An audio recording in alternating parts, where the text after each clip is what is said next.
Hello student, कैसे हो आप सब। आप सबका आपके अपने YouTube channel alpha class physics में स्वागत है। तो देखिए, आज हम टॉपिक पढ़ेंगे पोलराइजेशन का। पिछले वीडियो के अंदर आपने टॉपिक पढ़ा होगा डिफ्रैक्शन ऑफ द लाइट। तो पोलराइजेशन का जो चैप्टर है, टॉपिक है, वो आपके सिलेबस से हटा दिया गया है। इस साल जो सिलेबस रिड्यूस किया गया था, उस सिलेबस में से जो टॉपिक डिलीट किए गए हैं उनमें पोलराइजेशन का टॉपिक भी है। लेकिन फिर भी हम थोड़ा सा रिवाइज कर लेते हैं, थोड़ा सा इसको देख लेते हैं फॉर आवर नॉलेज। तो पोलराइजेशन क्या होता है? पोलराइजेशन का कि लाइट जो है वो एक इलेक्ट्रोमैग्नेटिक वेव है। हम जानते हैं कि light is an electromagnetic wave. तो सबसे पहले हमें ये पता होना चाहिए कि इलेक्ट्रोमैग्नेटिक वेव होती क्या है। इलेक्ट्रोमैग्नेटिक वेव एक ऐसी वेव जिसके अंदर electric field and magnetic field vectors perpendicular होते हैं एक दूसरे के, as well as the propagation. It means कि कोई भी वेव है तो उसके अंदर एक इलेक्ट्रिक वेक्टर मिलेगा, एक मैग्नेटिक फील्ड वेक्टर, दोनों एक दूसरे के परपेंडिकुलर मिलेंगे। तो इस सिचुएशन में light which has electric field vector in all directions in called unpolarized light।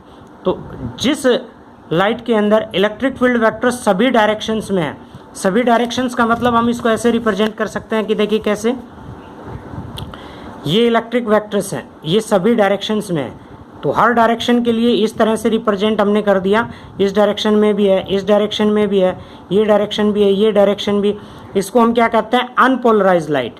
Electric field vectors जो हर डायरेक्शंस में है, यानी कि प्रत्येक डायरेक्शन के अंदर है। तो ये कहें the light which has electric field vectors in all direction is called unpolarised light और पोलराइज्ड रैंडमली, और अनपोलराइज्ड लाइट या पोलराइज्ड रैंडमली इसको कहते हैं। वी विल रिस्ट्रिक्ट, हम क्या करेंगे? रोकेंगे electric field vibrations in one direction, एक ही डायरेक्शन के। And the light which has electric field vectors in only one direction is called polarized light। It means जैसे ये जो लाइट जा रही है, लाइट के वेव्स हैं, इस लाइट वेव्स के बीच में कोई एक ऐसा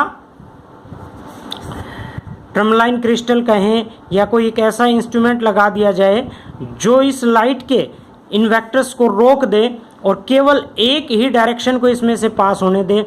जो फील्ड वेक्टर्स केवल इस एक्सिस के पैरेलल होंगे उनमें से इसको पास होने देगा, बाकी सबको ये रोक देगा। तो इसमें से जो लाइट पास होगी उसमें केवल एक टाइप के वेक्टर्स होंगे, ये वो भी जो इसके पैरेलल हैं, वो बाकी जो इसके परपेंडिकुलर या अदर एंगल्स पे हैं वो उनको क्या कर देगा? स्टॉप कर देगा। तो इस टाइप में ये जो लाइट है वो अनपोलराइज्ड लाइट कहलाती है, और इधर जो आएगी वो पोलराइज्ड लाइट। और इस फिनोमिना को हम क्या कहेंगे? पोलराइजेशन या प्रोसेस को। The process of conversion of unpolarized light into the polarized light is called polarization. ये आपके पास अनपोलराइज्ड लाइट है, ये जो डॉट रिप्रेजेंट किया गया है, ये डॉट आपको किस में दिखाई दे रहा है? ये डॉट आपको परपेंडिकुलर वेक्टर्स हैं और एक वेक्टर ये हो गया। तो इसमें यहाँ पे पोलराइड्स लगा दिया। पोलराइड्स टर्मलाइन क्रिस्टल्स हैं और भी बहुत सारे हैं पोलराइड्स जो अनपोलराइज्ड लाइट को पोलराइज में कन्वर्ट करते हैं। This phenomena is called polarization. अच्छा, यहाँ पे आता है एक टर्मलाइन क्रिस्टल। टर्मलाइन क्रिस्टल एक पोलराइड्स है जो अनपोलराइज्ड लाइट को पोलराइज में कन्वर्ट करने का काम करता है। ठीक है। Proof of the transverse nature of the light. Light के ट्रांसवर्स नेचर को भी हम प्रूव कर सकते हैं। What is mean by the transverse nature of the light? Light का ट्रांसवर्स नेचर क्या कहता है कि इलेक्ट्रिक फील्ड वेक्टर और मैग्नेटिक फील्ड वेक्टर एक दूसरे के परपेंडिकुलर होते हैं, as well as the direction of the propagation is also perpendicular. तो light is an electromagnetic wave and transverse nature. Transverse nature क्या कहता है? देखिए, वेव के दो नेचर हैं, एक ट्रांसवर्स नेचर और एक लॉन्गिट्यूडिनल नेचर।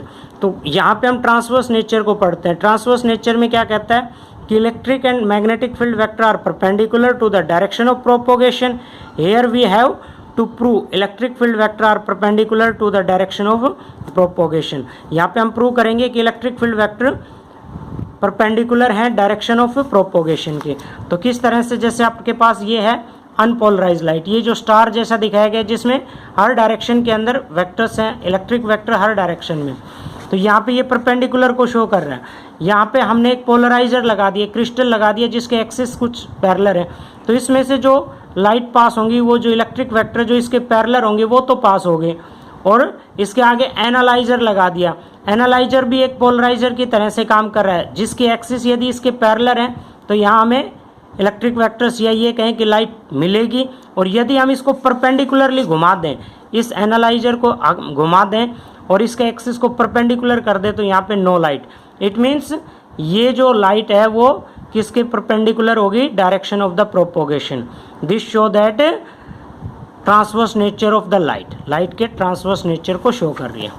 यहाँ पे आपके पास है law of moles. Law of moles अगला टॉपिक है, ये भी टॉपिक आपके सिलेबस से हटा दिया गया है इस साल के लिए, बट कंपटीशन एग्जाम में ये सिलेबस आ सकता है। लॉ ऑफ मोल्स क्या कहता है कि intensity of the polarized light obtain after analyzer, यहाँ पे जो लाइट आपको मिलेगी एनालाइजर से पास होने के बाद वो डायरेक्टली प्रोपोर्शनल होगी, किसके डायरेक्टली प्रोपोर्शनल होगी, कोस स्क्वायर थीटा के।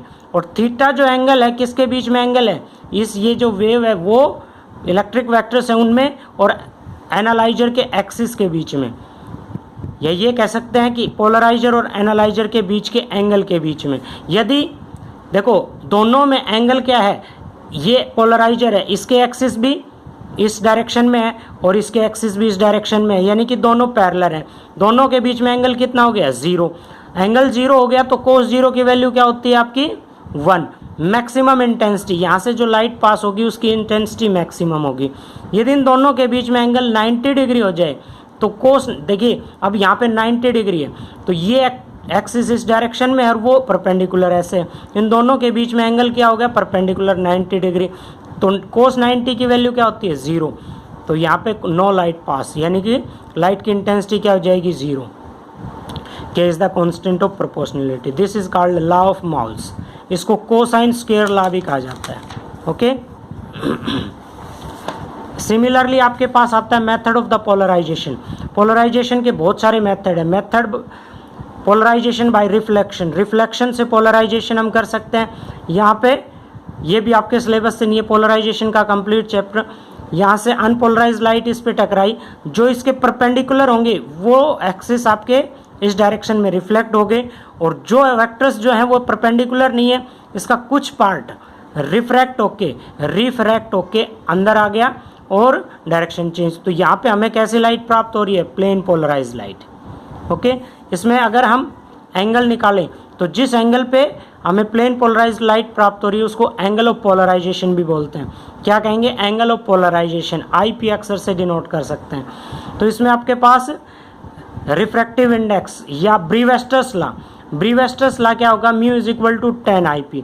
कैसे फाइंड आउट कर सकते हैं, क्योंकि ये एंगल और ये एंगल क्या होगा, इक्वल, तो sine I by sine R, Snell's law अगर हम अप्लाई करें तो यहाँ पे देखिए ये एंगल क्या है, IP, नीचे एंगल कितना बच गया, कंप्लीट 90 में से ये एंगल माइनस कर देंगे साइन R, और ये क्या था आपके पास ऊपर वाला, 90 में से IP माइनस करेंगे तो 90 माइनस IP बच गया R के इक्वल। तो 90 पे एंगल चेंज हो जाता है cos IP, sine IP by cos IP किसके इक्वल होता है, 10 IP। This is called Brewster's law. Polarisation by the scattering, scattering के लिए आपको एक क्रिस्टल की ज़रूरत पड़ेगी जिस पे लाइट इंटेंसिटी टकराएगी। अनपोलराइज लाइट इस पे टकराई और दो डायरेक्शंस में ये स्प्लिट होगी। ये दोनों डायरेक्शंस कैसी होंगी, प्लेन पोलराइज लाइट की। पोलराइजेशन बाय सिलेक्टिव मेथड भी है जिसमें हम absorptive method, crystal like calcite crystals है, ट्रमलाइन क्रिस्टल्स है, इनका ही इस्तेमाल करते हैं। निकल प्रिज्म भी एक ऐसा डिवाइस है जिससे हम अनपोलराइज लाइट को पोलराइज में कन्वर्ट कर सकते हैं। यहाँ पे प्रिज्म को दो पार्ट में काट के इस तरह से जोड़ा गया है। तो ये आपके पास चिपकाने के लिए कनाडा ब्लाजम्स ग्लू का इस्तेमाल किया गया यहाँ पे दोनों को चिपकाने के लिए। यहाँ से अनपोलराइज लाइट इसमें एंटर करती है, रिफ्रैक्शन होता है, तो जो हिस्सा इसके परपेंडिकुलर है वो टकरा के इधर आ गया, बाकी इसमें से पास हो गया। तो जहाँ से परपेंडिकुलर होके आ गया ये कैसे होगी, प्लेन पोलराइज लाइट, या इसको हम क्या कह सकते हैं, ऑर्डिनरी रेज बोल सकते हैं। और जो इसमें से पास हो रही है वो कैसी रेज होंगी, एक्स्ट्रा ऑर्डिनरी रेज। तो अभी हमने पोलराइजेशन का चैप्टर पढ़ा, इसके यूज़ और देख लेते हैं। पोलराइड्स का इस्तेमाल जो है लाइट की ग्लेयर को कम करने के लिए किया जाता है। चमक को कम करने के लिए। These are used in the sun glasses, sun glass में इसका इस्तेमाल करते हैं, जो धूप के चश्मे होते हैं उनमें। These are the use to avoid dazzling light of the car approaching from, सामने से आ रही कार की जो विंड स्क्रीन है, सामने वाले शीशे है, उसमें इस्तेमाल किया जाता है, क्योंकि सामने से आ रही रात के समय कार पे जब लाइट गिरती है तो वो फैल जाती है और जो ड्राइविंग कर रहा होता है उस बंदे को कुछ दिखाई नहीं देता है, यानी कि ड्राइवर को कुछ दिखाई नहीं देता है, तो एक्सीडेंट के चांस बढ़ जाते हैं। तो उस सिचुएशन में हम उस विंड स्क्रीन में जो सामने का शीशा है उस पर हम क्या पोलराइड्स का इस्तेमाल करते हैं, जो लाइट की ग्लेयर को कम करते हैं। These are used in the 3D movies.